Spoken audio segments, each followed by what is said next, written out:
Hi there, this is VenomFangX, and we're going to answer a very frequent question. Who created God? Now, the question itself is actually a fallacy. It doesn't make sense. How can God be created? He wouldn't be God if he was created. He always existed. Now, you're going to say, how could God always exist? Where did he come from?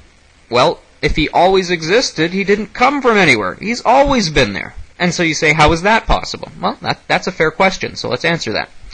There's a general principle that says either everything came from nothing, which is impossible, or something always existed and created everything that is created.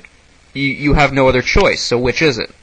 Did everything come from nothing, which is impossible, or did something always exist? Which is it? Well, if you're on the side of logic, you'll certainly agree that nothing can only make nothing, so something obviously created everything, and whatever created everything obviously always existed. So let's just try and figure out what always existed, because some people will simply say, okay, so if something always existed, then the universe, matter, time, and space has always existed, and we don't need to invoke the God into the equation. Well, here's the problem with that. To claim something is eternal, which means it's always existed and always will exist, to claim the universe is eternal is to apply properties of infinity to the universe. So let's try and apply properties of infinity, or eternality, to matter, time, and space, and if we can show you that matter, time, and space could not be eternal or infinite, that means they are created by something that is not made of matter, time, and space, which would then have the properties of God, being immaterial, eternal, and omnipresent. But we're getting ahead of ourselves. Okay, so let's start by showing you that matter, time, and space cannot be eternal. Let's take time first. Time is the measure of changes in matter. So imagine flicking a light switch once, okay? Now if I said, I'm going to give you a chocolate bar after you flip a light switch an infinite amount of times, would I ever give you the chocolate bar?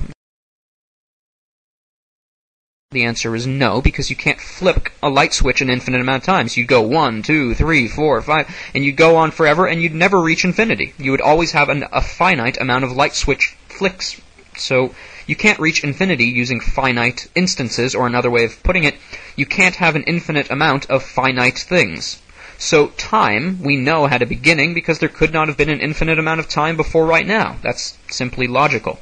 Or, just so you can get your head around it, could there be an infinite amount of changes, because time is the measure of change? Could there be an infinite amount of changes between two events? Like the chocolate bar example, could I give you something between now and an event in the future if there's an infinite amount of changes, time, between the two events? No, of course not.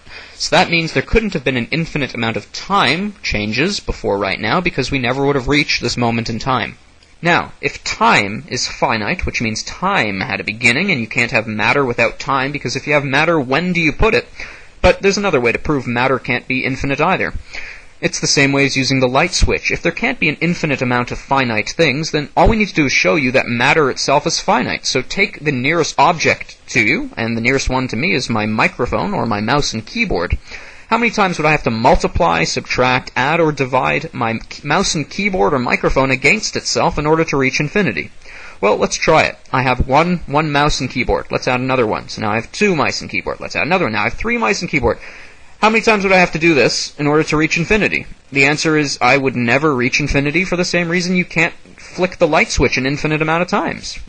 So that proves there's only a finite amount of matter, because you can't have an infinite amount of finite things.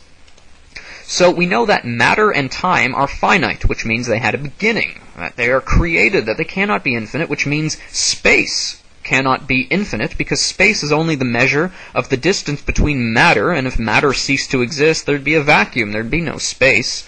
So if matter is finite, that means space is finite, because there's only a finite distance between the 2 farthest pieces of matter in all of reality. So we know matter, time, and space are finite. They're not infinite, therefore they're not eternal. That means they had a beginning.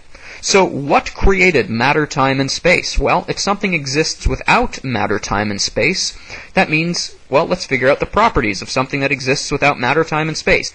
Well, if you exist without time, and time is the measure of change, that means you never change. That means there's no past or future, there's only an eternal now. And that's exactly why the Bible says God is the same yesterday, today, and forever, because He has never changed, and He never will change. He is God, He is eternal, He has always been.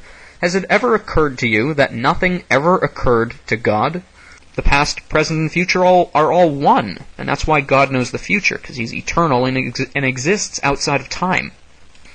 Now, if you exist without matter, that means you are immaterial. That means you can't be touched, you can't be seen, you can't be smelled or tasted. You are not made of matter.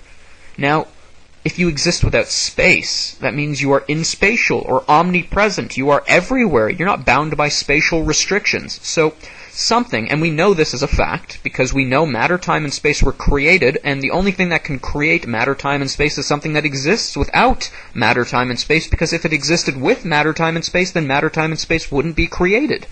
So we know matter, time, and space were created by something that exists without matter, time, and space, and to exist without matter, time, and space means you are eternal, omnipresent, and immaterial, which are the very traits of God. So something that always existed, that is invisible and untouchable, that is everywhere, created matter, time, and space. What does that sound like to you? Okay, so this is just about the end of the video. Now if anyone asks you who made God, you can just send them this video, and they'll know that God's not created. In order for everything to have been created, you need something that always existed. God always existed, and He always will exist. The only question left is, well, which God is it? How can we know which religion is true? Are any of the religions true? Well, I'm not going to hide anything from you. I'm a Christian, and I believe I have a good reason for being a Christian. God exists without matter, time, and space, which means God knows the future and is everywhere. Well, the Bible is a thick book, and it predicts the future thousands of times, and no other religious book in the world, not the Islamic Quran, not the Book of Mormon, none of them predict the future like the Bible does.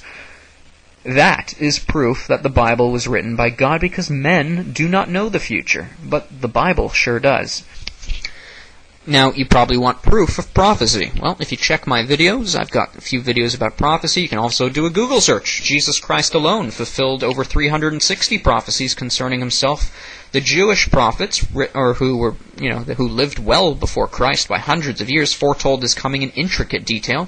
The prophet Daniel said when Jesus would come before the destruction of the Second Temple, which was 2,000 years ago, and the consequences of which Isaiah foretold that the Jews would reject their Messiah.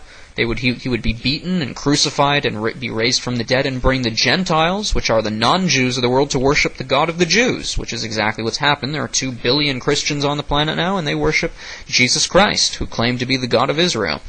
So, why don't you look up Bible prophecy? That might just seal the deal for you. So check my videos, and I've also got some links on the side of this video, which you can also check out. God bless you guys.